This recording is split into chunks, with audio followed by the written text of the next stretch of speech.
Naririnig mo ba ang tanong na ito sa isip mo? Isang kulto nga ba ang pamamahala ni Kim Jong-un? Paano nagagawa ng isang tao na pasunurin ang halos buong bansa, walang reklamo, walang pagtutol, at halos walang pagtakas? Tara, ikwento natin ito ng buo, malinaw, at tuloy-tuloy. Hindi ito simpleng kwento ng isang diktador, kundi kwento ng takot, propaganda, batas, at isang sistemang hinubog sa loob ng maraming dekada. Sa North Korea, ang kapangyarihan ni Kim Jong-un ay hindi lang nakasalalay sa pagiging pangulo o leader ng estado. Siya ay itinuturing na parang Diyos, isang supreme leader na hindi maaaring questionin. Para sa maraming North Koreans, mula pagkabata hanggang pagtanda, iisa lang ang tinuturo, ang pamilya Kim ang tagapagligtas ng bansa, ang tanging simbolo ng kaligtasan, kaayusan, at kinabukasan.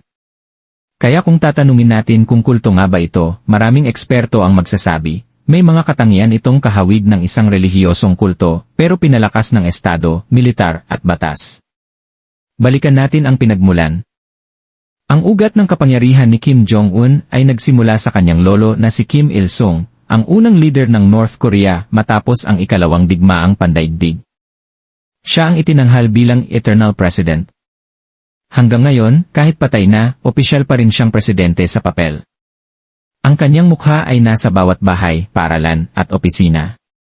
Ang kanyang kwento ay itinuro na parang alamat, sinasabing siya raw ay ipinanganak sa banal na bundok, may kakaibang talino, at itinakda ng kasaysayan para pamunuan ang bansa.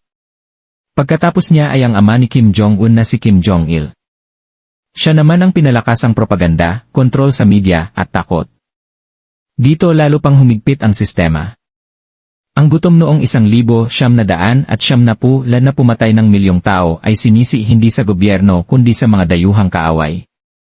Sa halip na mag-aklas ang mamamayan, lalo pa silang pinaniwala na ang pamilya Kim lang ang nag-iisang depensa laban sa pagkawasak ng bansa. Dito na pumasok si Kim Jong-un. Bata, misteryoso, at biglang lumitaw sa kapangyarihan noong 2011. Marami ang nag-akala na siya ay magiging mahina dahil sa kanyang edad. Ngunit kabaligtaran ang nangyari. Mas naging malupit ang pamamahala. Mas maraming opisyal ang pinatay. Maging ang sarili niyang tiyuhin ay ipina-execute. Ang mensahe ay malinaw, walang sinuman ang ligtas kapag sumuway. Ngayon, paano niya napasusunod ang buong bansa? Una, takot. Sa North Korea, ang batas ay hindi lamang para sa nagkasala. Kapag may isang taong nahuling kumontra sa gobyerno, hindi lang siya ang parurusahan, pati ang kanyang pamilya, minsan pati ang 3 henerasyon. Ito ang tinatawag na guilt-free association. Kaya kahit ang isang simpleng bulong ng reklamo ay maaaring ikapahamak ng iyong anak, magulang, at mga kapatid. Ikalawa, kontrol sa impormasyon. Walang malayang internet. Walang dayuhang balita. Ang telebisyon at radyo ay gobyerno lang ang laman. Ang dyaryo ay puro papuri kay Kim Jong-un. Sa murang edad, ang mga bata ay tinuturuan ng mga kanta, tula, at kwento na pumupuri sa leader. Lumalaki silang hindi alam na may ibang mundo sa labas. Para sa kanila, normal lang ang gutom, normal lang ang hirap, dahil sinasabing mas masahol daw ang buhay sa ibang bansa. Ikatlo, propaganda bilang relihiyon. Dito pumapasok ang ideya ng kulto. Sa mga bahay, may mandatoryong larawan ni Kim Il-sung at Kim Jong-il, at ngayon si Kim Jong-un. Kailangang linisin ang mga ito araw-araw. May inspeksyon. Kapag nadumihan o nasira ang larawan, maaari kang makulong. May mga ritual ng pagyuko, pag-alala sa kaarawan ng mga Kim, at pagsusuot ng badge na may mukha nila. Para itong simbahan, pero ang Diyos ay ang leader. Ika-4, militar at batas na absolutong kontrolado. Ang North Korea ay isang militarized na lipunan. Halos lahat ng lalaki ay kailangang maglingkod sa militar ng maraming taon. Ang batas ay hindi malinaw sa ordinaryong mamamayan dahil kahit anong oras, maaaring sabihing anti-state ang iyong ginawa. Walang due process na gaya sa ibang bansa. Ang korte ay extension ng gobyerno, hindi tagapagtanggol ng karapatan.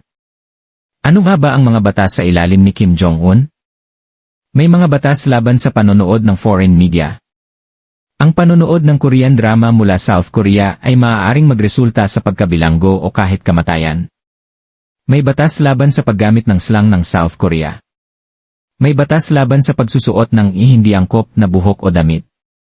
May batas na nagbabawal sa relihiyon maliban sa kontrolado ng Estado. At higit sa lahat, may batas na nagsasabing ang leader ay hindi kailanman mali. Sa papel, may konstitusyon ng North Korea. Nakasaad doon ang mga karapatan ng mamamayan. Ngunit sa aktwal, ang karapatan ay umiiral lamang kung hindi ito sumasalungat sa interes ng Estado at ng pamilya Kim. Kaya ang batas ay instrumento ng pananakot, hindi ng hustisya. Ngunit ang pinakamakapangyarihan niyang sandata ay hindi baril o misail, kundi ang isip ng tao. Kapag ang isang buong bansa ay pinalaki sa iisang kwento, iisang kalaban, iisang tagapagligtas, mahirap nang sirain ang paniniwala. Marami sa mga North Koreans ay hindi nag-aklas hindi dahil mahal nila ang leader, kundi dahil wala silang konsepto ng alternatibo. Para sa kanila, ang mundo sa labas ay puno ng kasinungalingan at panganib, yan ang paulit-ulit na itinanim sa kanilang utak. Kaya kulto nga ba si Kim Jong-un? Kung ang kulto ay isang sistemang may absolutong leader, may blind loyalty, may parusa sa pagdududa, at may kontrol sa isip at buhay ng mga miyembro, maraming katangian ang tumutugma. Ngunit mas malala pa ito sa isang simpleng kulto. Isa itong state-sponsored cult, sinusuportahan ng batas, militar, at henerasyong propaganda. Sa kabila nito, may mga tumatakas pa rin. May mga nagigising sa katotohanan. Ngunit napakalaki ng kapalit, buhay, pamilya, at kalayaan. At hanggat umiiral ang sistemang ito, mananatiling tahimik ang karamihan, hindi dahil gusto nila, kundi dahil iyon lang ang alam nila. Ito ang kwento ng North Korea sa ilalim ni Kim Jong-un, hindi lang kwento ng isang tao, kundi kwento ng kung paano maaaring kontrolin ang isang buong bansa sa pamamagitan ng takot, kasinungalingan, at paniniwalang itinanim mula pagkabata. Isang paalala na ang kalayaan ay hindi simpleng salita, ito'y isang karanasang kapag hindi mo kailanman naranasan, mahirap hanapin, at mas mahirap ipaglaban.